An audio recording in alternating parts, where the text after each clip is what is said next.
start by tabling the following documents for consideration.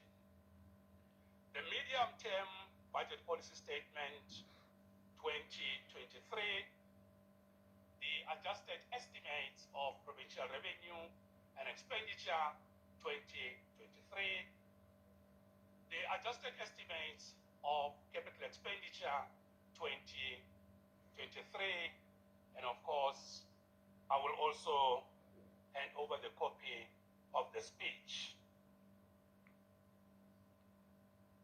Let me say that in the context of many socio-economic challenges before us, preparation of this 2023 MTBPS and the adjustment budget has been a formidable task.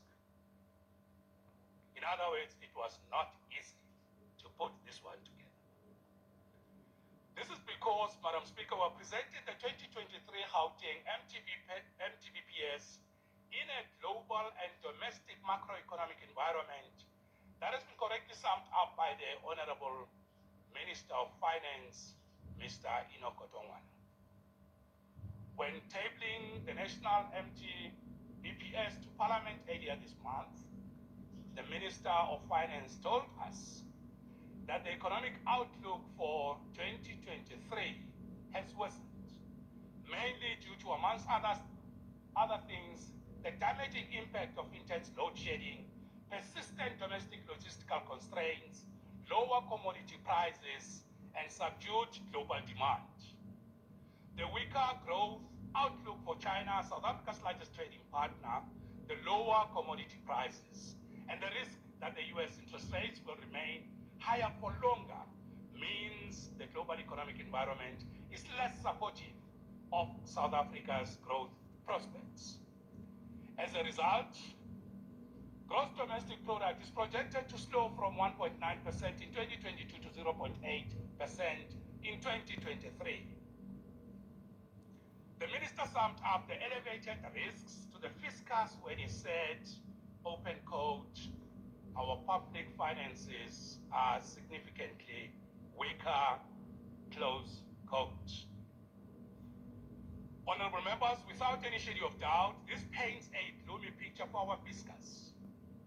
Also contributing to the complexity of analyzing our economic outlook are the two recently released reports on the state of our country.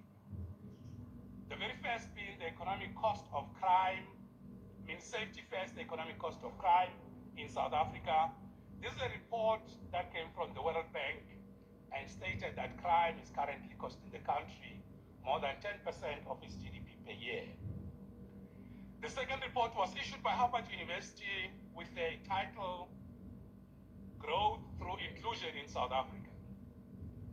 This report stated that poor performance of the South African economy can be attributed to the collapse of state capacity and the overburdening of state organizations. Honorable members, we believe that the full story about the elevated risks and threats to the economy and the fiscus has been adequately told, and therefore there is no need at all to belabor the point any further. In other words, the point has been made and has been made adequately so. It is for this reason that we believe, given our position as the economic hub of the country and the leading contributor to GDP, Gauteng 2023 MTBPS should focus on three key areas. And I can say because there are three only, so I won't take time, Honorable Premier.